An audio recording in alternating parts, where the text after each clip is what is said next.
A principios de 1917, Rusia es un imperio, pero al mismo tiempo un país rural y económicamente atrasado respecto al resto de Europa. El zar Nicolás II, último heredero de la dinastía Románov, concentraba en sus manos todos los poderes, lo que generaría uno de los mayores levantamientos populares de la historia. ¿Qué fue la Revolución Rusa de 1917 y por qué fue tan importante? Antes de continuar, te invito a que te suscribas a nuestro canal y a activar las notificaciones.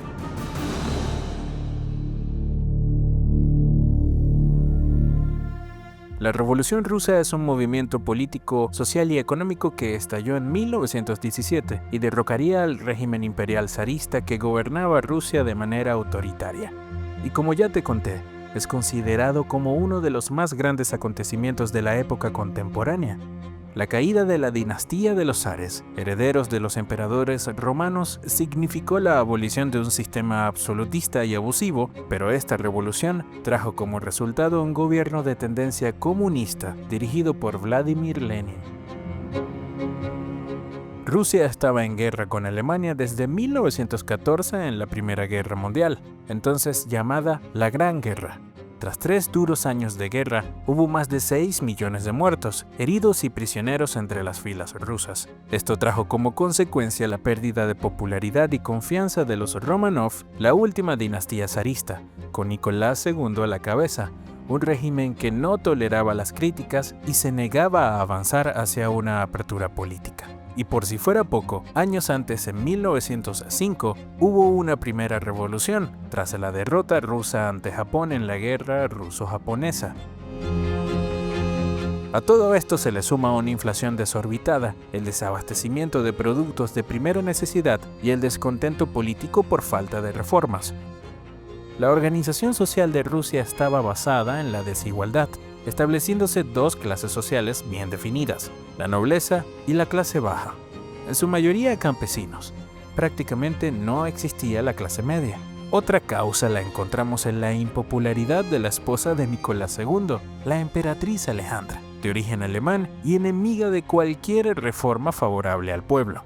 Su baja popularidad se acentuó con la muerte del místico Rasputín, médico y asesor de la emperatriz. Con todo este contexto, llegamos a febrero de 1917 y a continuación sus 2 etapas fundamentales, la Revolución de Febrero y la Revolución de Octubre. Bueno, que en realidad se produjeron en marzo y en noviembre, ya que Rusia usaba el calendario juliano en vez del calendario gregoriano como el resto del mundo. En febrero de 1917, el gobierno del zar Nicolás II, que gobernaba autoritariamente el país desde 1894, fue debilitado por un conjunto de huelgas y por la presión de la oposición liberal y del alto mando militar. La huelga tuvo como epicentro la rebelión de los trabajadores de las fábricas de la capital, Petrogrado, hoy San Petersburgo. Los días siguientes, las huelgas y manifestaciones se generalizaron por todo Petrogrado. La tensión fue en aumento y las manifestaciones fueron más multitudinarias. El ejército no contó con los medios para reprimir la revolución y al cabo de unos días, el zar, desacreditado e incapaz de controlar la situación, fue obligado a abdicar y confinado junto a toda su familia. En 1918, el que fuera zar de Rusia, Nicolás II, la zarina Alejandra y sus 5 hijos, que se encontraban recluidos en una mansión de los Montes Urales, fueron cruelmente masacrados por un grupo de revolucionarios de los que tú mismo sabrás más adelante. Este primer capítulo de la revolución culminó con la muerte de muchísimas víctimas, principalmente manifestantes. La caída rápida e inesperada del régimen generó en el país una ola de entusiasmo y un sentimiento de liberación. La monarquía fue abolida y reemplazada por una república con el gobierno de un socialista moderado, Alejandro Kerensky. Este no logró consolidarse en el poder al no haber impulsado medidas favorables a los trabajadores y por sus intenciones de prolongar la participación de Rusia en la Primera Guerra Mundial. El poder de Kerensky fue paulatinamente socavado por una nueva forma de organización política, el Soviet, o asambleas de trabajadores, marineros y soldados. A pesar de ello, hubo mucha paz en ese tiempo. se decretó libertad de prensa, de reunión y se permitió la entrada de exiliados políticos, entre ellos la entrada de un revolucionario que vivía en el exilio, Vladimir Lenin. El Soviet de Petrogrado obtuvo rápidamente el apoyo de la población popular campesina, aunque dentro del Soviet se encontrarían dos fracciones.